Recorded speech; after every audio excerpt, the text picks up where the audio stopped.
আপনারা দেখছেন বাংলাদেশের সব এক্সক্লুসিভ নিউজ। বিস্তারিত দেখতে চোখ রাখুন নিউজ 24/7 টিভির পর্দায়। সাতক্ষীরা ইসলামী ফাউন্ডেশনের উদ্যোগে স্বাধীনতার গুরুত্ব ও তাৎপর্য শীর্ষক আলোচনা সভা ও দোয়া মাহফিল 2024 উদযাপিত হয়েছে দিবসটির উপলক্ষে।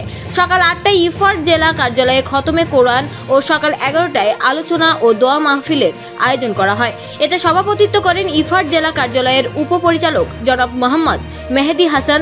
দিবসটির গুরুত্ব ও তাৎপর্য তুলে ধরে বক্তব্য রাখেন প্রধান অতিথি তথ্য অফিসার জনাব মোহাম্মদ জাহারুল ইসলাম ও বিশেষ অতিথি সাতক্ষীরা আহসানিয়া মিশন আলিম মাদ্রাসার অধ্যক্ষ জনাব মাওলানা আলতাফ হোসাইন। এ সময় আরও উপস্থিত ছিলেন জেলা কার্যালয়ের ফিল্ড অফিসার জনাব হাসানুজ্জামান, সদর উপজেলা সুপারভাইজার জনাব মোহাম্মদ আল মামুন সহ আরও অনেকে। সারা দেশের ন্যায় সন্দ্বীপে যথাযোগ্য মর্যাদায় মহান স্বাধীনতা দিবস পালিত হয়েছে। মঙ্গলবার 26শে মার্চ সূর্যোদয়ের সাথে সাথে 31 বার তপধ্বনির মাধ্যমে মহান স্বাধীনতা ও জাতীয় দিবসের সূচনা হয়। ঠাকুরগাঁওয়ের রানী সংকৈল উপজেলার অন্তর্গত 4 নম্বর লেহেঙ্গা ইউনিয়নের 8 নম্বর ওয়ার্ডে 1 নম্বর খাস খতিয়ানের 549 নম্বর দাগে আইনকে তোয়াক্কা না করে প্রশাসন নিষেধ করার পরও রাতের অন্ধকারে বিলাসবহুল বাড়ি নির্মাণ করছেন মোহাম্মদ আইনুল। এ বিষয়ে উক্ত ইউনিয়নের দায়িত্বরত তহসিলদারের সাথে মুঠোফোনে যোগাযোগ করা হলে তিনি আমাদের প্রতিনিধিকে বলেন, আমি কয়েকবার ঘটনাস্থলে গিয়ে তাদের নিষেধ করছি। এ বিষয়ে উপজেলা নির্বাহী কর্মকর্তার সাথে বসে তাদের বিরুদ্ধে আইনগত ব্যবস্থা গ্রহণ করা হবে।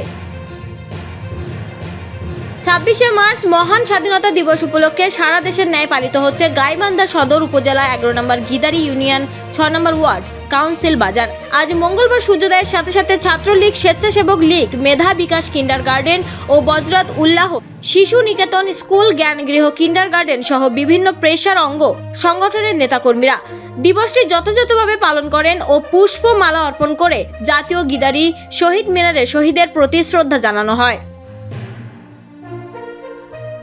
আবাসন ব্যবসায় প্রতারণার দায়ে গ্রিন প্লাজা রিয়েল এস্টেট কোম্পানির ব্যবস্থাপনা পরিচালক ও Rajshahi chamber of commerce and ইন্ডাস্ট্রিজের সাবেক পরিচালক মুস্তাফিজুর রহমানকে গ্রেপ্তার করেছে রাজশাহীর বোয়ালিয়া থানা পুলিশ।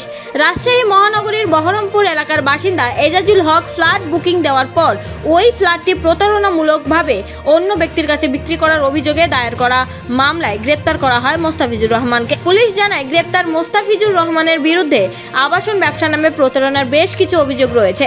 এর মধ্যে কয়েকজন আইনগত ব্যবস্থাও নিয়েছেন।